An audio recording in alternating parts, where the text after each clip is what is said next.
Hello and welcome to this video where we're going to discuss one of the most exciting new offerings in terms of eyeshadow from luxury brands these days, and these are these cute adorable YSL Clutch Quads. I bought the shade Kasbah Spices. We're going to swatch it in a little bit, but I'm just going to do the rest of my makeup chatty get ready with me style, as I usually do, because I hope that you don't mind seeing the rest of the makeup. Even if you're just here for the eyeshadow, skip to the portion where the eyeshadow is demoed. I'm going to take a little bit of my Inglot eyeshadow base. So these have been out already now for a little bit, and I have wanted to try them basically since they were released, but I just couldn't decide which shade I wanted to get, because originally, and as most other people, I was attracted by the quad that's called Stora Dolls, which is essentially almost identical to Soft Cashmere from Dior. And I bought Soft Cashmere from Dior last year. I fell in love with it, and I just don't feel the need to have pretty much the exact same quad, but then from YSL. Now that's not to say that most of my other luxury eyeshadow quads, including Kasbah Spices, is unique in any way, shape or form when it comes to the actual colors. None of these are super unique. Honestly, I've rarely even seen luxury eyeshadow brands do really unique colors. I don't think that's where their forte is. I don't think that's what they aim to do. However, they've been coming out with new and interesting formulas, and that is exactly what I've been attracted to. I'm going to take Selenite Glow Last by Auric, and this new YSL offering is no exception. They have a very interesting, sort of new, at least new to me, kind of formula. And I've just been very intrigued by them, but I'm actually going to forgo foundation today, and I'm just going to do the tint from Chanel. This is the Water Fresh tint. I have mine in the shade Light. So the shade offerings in here are, it's a quite nice array, but really nothing unique in terms of color offerings. And what I knew is that I didn't want to, for now at least, get Stora Dolls because it's just too similar to Soft Cashmere. I didn't want to get any of the quads that are too rosy, and there are quite a bit of those more rosy, purpley, soft mauve tones. And then I was really not left with much choice besides Kasbah Spices, also considering which shades are even offered here in the Netherlands, because I am not even completely certain that all the shades that are available elsewhere in the world are also available here. Here we have 5 or 6 of these quads, and from what I could see, everything that was not pinky was either Kasbah Spices or Stora Dolls. So, like I said, I decided to go for Kasbah Spices for that reason. And I'm going to go with something really light as concealer. I'm going to take the NYX concealer, the concealer serum, which is fine in terms of concealer. It's not my favorite concealer. It's not, I don't hate it. It's just I'm pretty neutral about it. At the very least, it doesn't seem to dry my under eyes too bad. I'm going to apply just a tiny bit more of concealer here where I have a few spots. Very unheard of for me lately is to have spots. So that's been an experience, trying to cover spots for the first time in forever.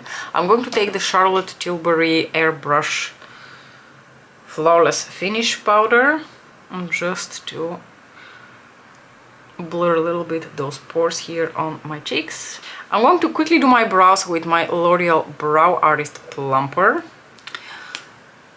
I'll be honest with you, now that I've been using that Too Faced laminating brow wax for a while, and I went back to using the L'Oreal Brow Artist Plumper, I think I prefer the Chanel wax thingy. It makes my brows very fluffy and very laminated. I like the product from L'Oreal because it has a tiny bit of color to it, but unfortunately it just doesn't hold my brows in place as well as the Too Faced one does. So now that I've started to, dip my toes back into the L'Oreal Brow Artist Plumper, I've started to really miss the Too Faced one, and I can tell you for a fact that probably means that Too Faced laminating brow wax will be a repurchase when I finish the one that I currently have open.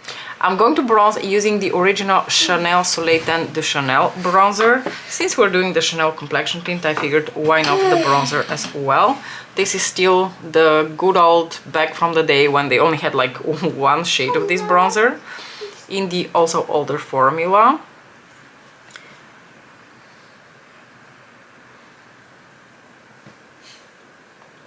That must be such an enjoyable view for you.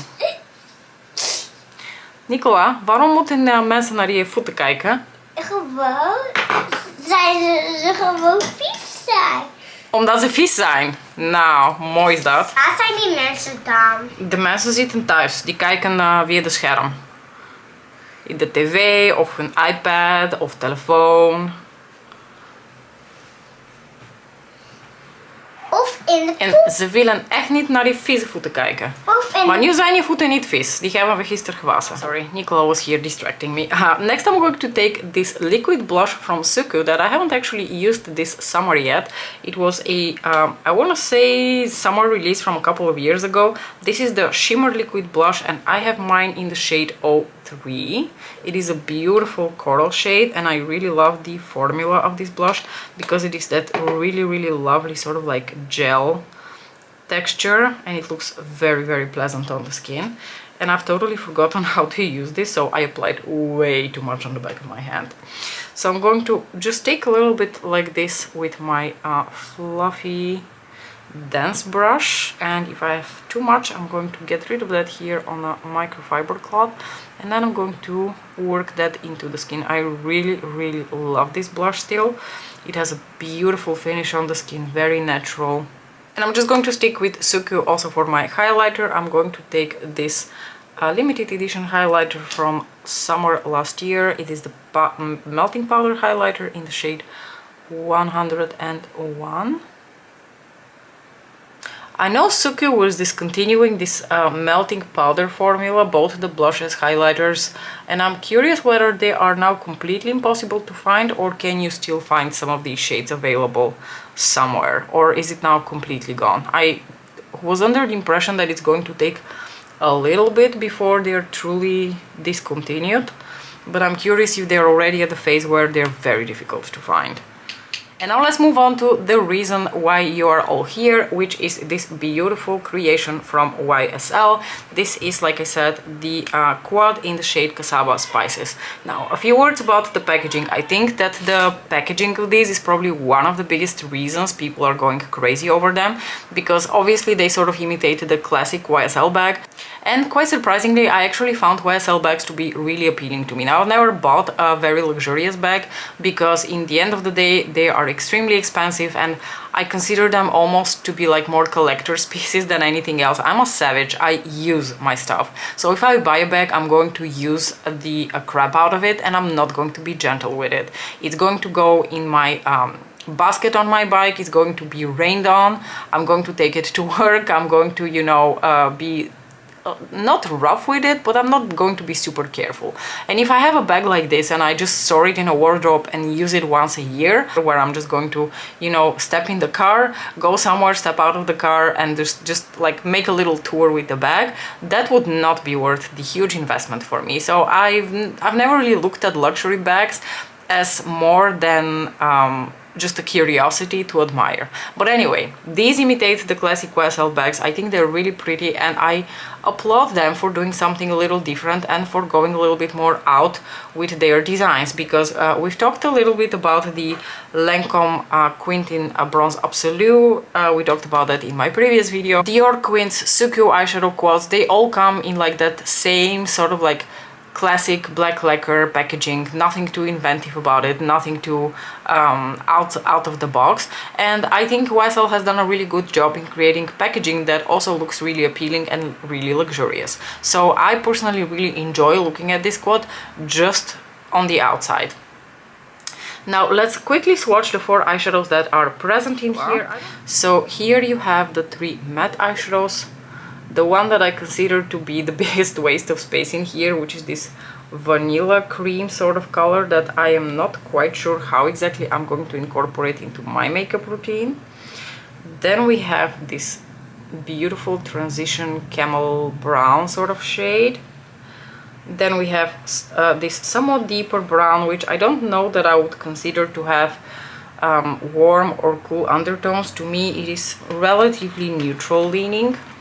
And last but not least, we have the sparkly toppery kind of shade, which to me is like a light champagne gold. So here you have the swatches of the 4 eyeshadows. absolutely nothing exciting when it comes to the colors, but what is interesting about these eyeshadows is the formula. And I quickly touched upon that yesterday when I filmed my video on the Lancome eyeshadow quints, but please pay attention that the 4 eyeshadows in here actually do not have metal pans. So the 4 eyeshadows are just kind of like pressed inside the plastic holder, and they are a different kind of beast when it comes to their formula. They are very creamy, but they're also not really a cream. They're slightly powdery, but they're also not a powder. Claudia from B.O.B. Mindset, whom I have mentioned quite a few times, has actually made a video about this as well, and she mentioned that she spoke to a sales representative at Sephora, and and she was told that these eyeshadows actually are infused with primer. So supposedly you don't have to use an eyeshadow primer when you use these eyeshadows. Now, I will always use an eyeshadow primer because I have exceptionally oily lids, so I wouldn't dare to use these without a primer, but supposedly if you're someone who hates to use primer, then you don't have to with this formula. So far, whenever we have seen eyeshadows that are immediately, you know, made inside the plastic container, they've been in a baked formula. So think of something like the baked eyeshadows from Pat McGrath Labs, which also do not have a metal pan because they're baked onto the into the plastic pan on a mash. These are not baked, 100% they're not baked, but they're somehow cream to powder that's been like pressed into the pan somehow. Something that I forgot to mention is that when I opened this eyeshadow palette, the little plastic insert where the eyeshadows are positioned fell outside of my palette, and I've seen that happen to quite a few people. Because these are so creamy, I think it's no problem, no one broke, no damage was done, but it is a bit unfortunate and maybe a little bit of a critique for their packaging that the little plastic inserts where the eyeshadows are placed are not very well glued to the rest of the component. So that's something to take into consideration. If you buy one of these, I would suggest to very like gently do this to make sure that your insert is well glued inside the rest of the palette, and if not, just make sure to glue it so that no accidents happen. I wanted to just show you for comparison purposes that they look very similar in the pan, don't they? Especially if you look at the matte eyeshadows. They sort of seem to have a very similar formula. Now, I don't think that these are made in the same lab because the Lancome eyeshadows are made in France, whereas the YSL Clutch Quads are made in Italy. But what I also find very interesting is that these reminded me of the formula that is also to be found in the Lisa Eldridge eyeshadow palettes. So these palettes are made in Italy. I don't know whether these are made in a similar lab. I don't know whether they're the same formula, but to me, all of these 3 eyeshadow palettes contain a formula that is very similar to each other. And now that I've rambled enough about these eyeshadows, I think it's time to put them to the test. I'm going to take my big blender brush and I'm going to go into this mid-tone caramel brown shade. And I think it's very interesting that now that I dipped my brush into this, I think there is a small difference between this and the Lancome one, because there is, I don't know whether you can see, there is a little bit of powder here. So these feel creamy, but still a little bit more powdery, whereas the shadows from Lancome, as well as the shadows from Lisa Eldridge, so the matte eyeshadows from Lisa Eldridge, these two, there is a little bit of powder kick up, but I feel like it is a little bit less than with the YSL ones, which would make sense because something that I forgot to mention yesterday, but I am aware of, is that Lisa Eldridge is the creative director, or at least she used to be the creative director of Lancome. It's possible that she still is the creative director of Lancome Beauty, I would assume, because I don't think she has anything to do with their fashion. But when it comes to their beauty department, their makeup department, I think she is or used to be the creative director. So it is not mega surprising that she's using similar eyeshadow formulas for her own line, but I just found that something very interesting to note. This blends out beautifully, it applies beautifully, and again, I feel like it has that slightly like smoothing, filtering effect on the skin. I really enjoy the tone of this eyeshadow. I've always been quite fond of browns that have this specific undertone to them.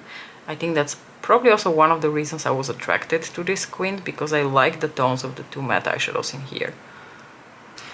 I do actually like to apply a brow bone highlight, and I just use like an old eyeshadow from England. I even cut that part out of the video for you because I think it's just such a boring step. But I'm going to do it now together with you because they've given me sort of like what I would consider a brow bone highlight shade for me. So I'm just going to apply a little bit of that here on the under the brow, right on the arch, and I'm going to blend that out. It's not really doing much. This eyeshadow is probably the reason why I'm a little bit hesitant that I picked up the correct shade of these quads, because I think this shadow is going to be super useless to me. Now I'm going to take a little pencil brush and the deeper brown shade and do what I usually do. Just apply this shade here as a sort of like faux winged liner shape.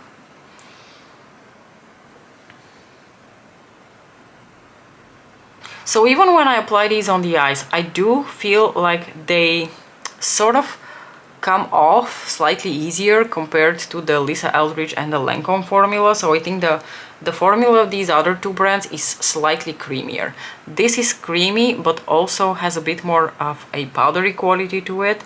So on the eye, I feel like it behaves more like a powder than really a cream, whereas the other two behave more like a cream. And now that I have used the eyeshadow palette, I wanted to just show you there is quite a little bit of powder kick up here. So like I said, there is a bit more of like powdery quality to these eyeshadows.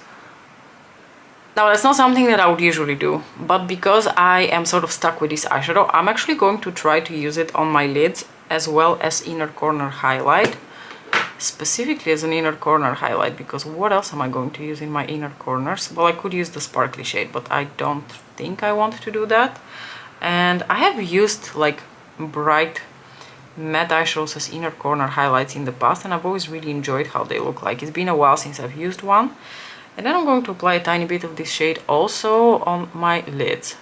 And if you wanted to go for like a very classic neutral look without any sort of sparkle to it, you could totally stop here. This looks beautiful, very flattering, very classic. But of course we have to test that glittery eyeshadow, so I'm going to apply that in just 1 second. And now I'm going to take a little bit of the glittery shade, like the glittery topper shade. I'm going to apply first a little bit with my finger over the matte shade, but I don't think that's going to have enough impact for me, so I am going to afterwards, I think, just wet my brush.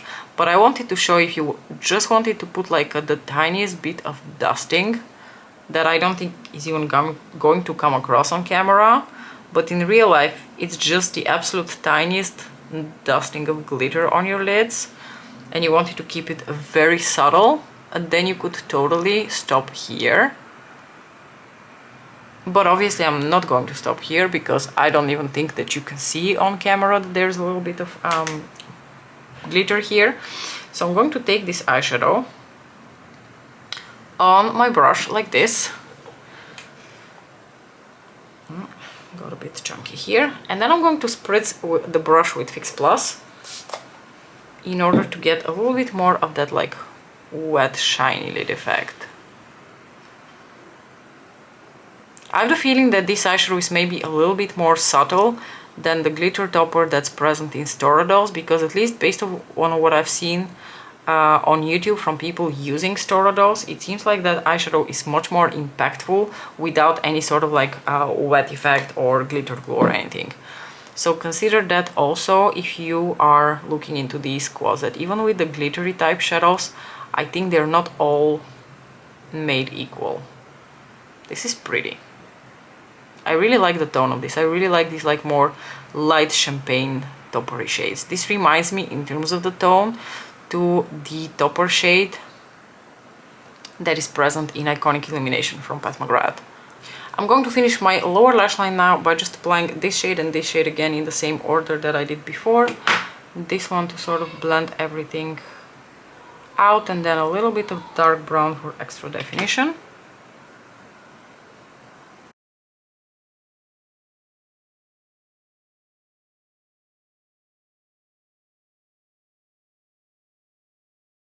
Okay, let's look at the sparkle, because I'm actually not sure that's coming across on camera very well. It is very pretty, it's very subtle. This is what I would definitely call Grown-ass Lady Sparkle. Just in case anyone was curious, I finished the look off with Fever Dream from Pat McGrath Lab. So this is one of the matte trans lipsticks. I think it goes really well with the tones of the eyeshadow. Now, speaking of the eyeshadow, final verdict. Do you want to hear something funny? I actually think I slightly favor the formula from Lancome and Lisa Eldridge over this one. These are really pretty, don't get me wrong. They're very easy to work with, they're very flattering on the eye.